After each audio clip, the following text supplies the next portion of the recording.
दूसरा जो बिल है sir, Jammu Kashmir reorganisation amendment bill, ये ना सिर्फ हमारे आइन के खिलाफ है बल्कि रिप्रेजेंटेशन ऑफ पीपल एक्ट 1952 के भी खिलाफ है। सर यहाँ पर क्योंकि वक्त बहुत कम है, मैं इस कम वक्त में इस ऐवान के सामने इस बात को रखना जरूरी समझता हूँ कि जिसमें कहा गया कि डिस्प्लेस पर्सन का जो डेफिनेशन दिया गया है, इसमें मैं हुकूमत से जानना चाहता हूं कि क्या यह बात सच नहीं है कि 1989 में कारण में, करना में, पूंछ में, रजौरी में जब फौज हमारी वहां पर गई थी तो 28 गांव के लोग हमारी वतन अजीज की सरजमीन छोड़कर पड़ोसी मुल्क में चले गए। और आज तक 2001 का सेंसस, 2011 का सेंसस ये कहता है कि अनइनहैबिटेटेड गांव है। क्यों नहीं हम उनके लिए प्रोविजन रख रहे हैं? और ये रखना जरूरी है। और जितने वहां पर गए हैं ये मुजफ्फराबाद में रहते हैं, 40,000 के करीब, जिसमें सिर्फ 3% कश्मीरी है, बाकी सब गुज्जर और पहाड़ी हैं। इन्होंने हमारी फौज को जमीन दी और आप उनको भूल रहे हैं और सिर्फ उन्हीं लोगों के लिए प्रोविजन रख रहे हैं जो इनको आप नजरअंदाज कर रहे हैं।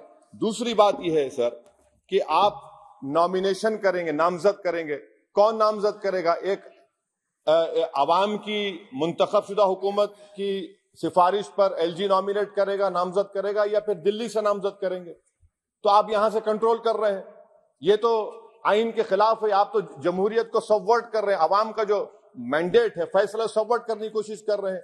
और तीसरी बात सर, मैं ये जानना चाह रहा हूं कि आखिर क्या वजह है कि आप ये रिजर्वेशन क्यों करना चाह रहे हैं कश्मीरी पंडित के लिए? नाम तो लीजिए कश्मीरी पंडित का आप। और अगर आप ये करना चाह रहे हैं तो बताइए सिक्योरिटी थ्रेट कश्मीर में है या नहीं है? आप कहते हैं कि कोई सिक्योरिटी थ्रेट नहीं है। जब सिक्योरिटी थ्रेट नहीं है तो फिर आप नॉमिनेशन क्यों करना चाह रहे हैं? आखिर क्यों आप 370 निकालने के बाद वहां पर हर महीना पाकिस्तान से दहशतगर्द आकर श्रीनगर में गोली मारते हैं, राजौरी में मारते हैं, हर महीना 5-5 लोग मरते हैं, कैप्टन मरता है, हवलदार मरता है, लेफ्टिनेंट कर्नल मरता है, तो आपका कौन सा नॉर्मल सी रेस्टोर किया? आप कुछ रेस्टोर नहीं किया। आप लोग, हमारे सिपाही मर रहे हैं, मगर आप बाजा बजा रहे हैं कि अमन हमने कायम कर दिया 370 को निकालकर। सर जम्मू के डोगरा लोगों का बहुत बड़ा नुकसान आपने कर दिया। 112 राइस मिल थे, अब सिर्फ 6 राइस मिल बचे हुए हैं। बताइए आपने कौन सा बड़ा तीर मार दिया 370 निकालकर? पूरा पंजाब से लोग आकर जम्मू को टेक ओवर कर रहे हैं, वहां का पॉलिटिकल इक्विलिब्रियम आपने डिस्टर्ब करके रख दिया। चेंबर ऑफ कॉमर्स के रोज लोग रहे, सेक्रेटेरिएट आप मुंतकिल करते थे अभी विंटर में, पूरा जम्मू की इंडस्ट्री को आपने बर्बाद कर दिया, पूरे होटल खाली हैं।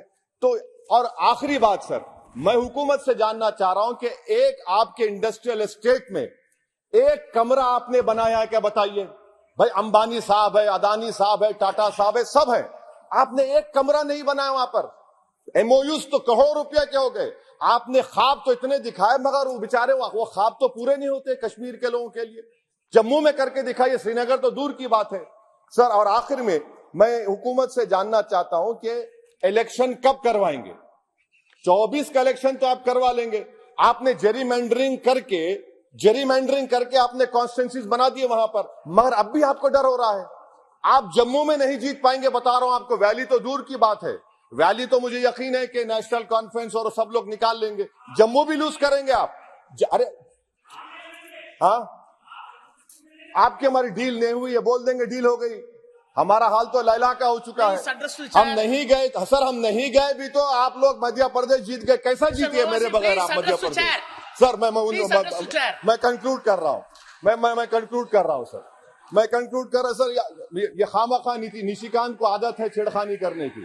अब जवाब मिल गया उनको। तो सर मैं हुकूमत से जानना चाह रहा हूं कि आप असेंबली के इंतखाबात कब करवाएंगे और आप क्यों लद्दाख में उनको सेफ्टी दे रहे हैं? आपने 370 निकाला क्यों? लद्दाख का इलेक्शन तो आप हार चुके हैं वहां पर लोकल बॉडी का। तो फौरन आप इंतखाबात करवाइए ताकि वहां पर जमहूरियत बहाल हो सके। कब तक दिल्ली से हुकूमत करेंगे? इसीलिए मैं दोनों बिल की मुखालिफत करता हूं। शुक्रिया सर, थैंक यू।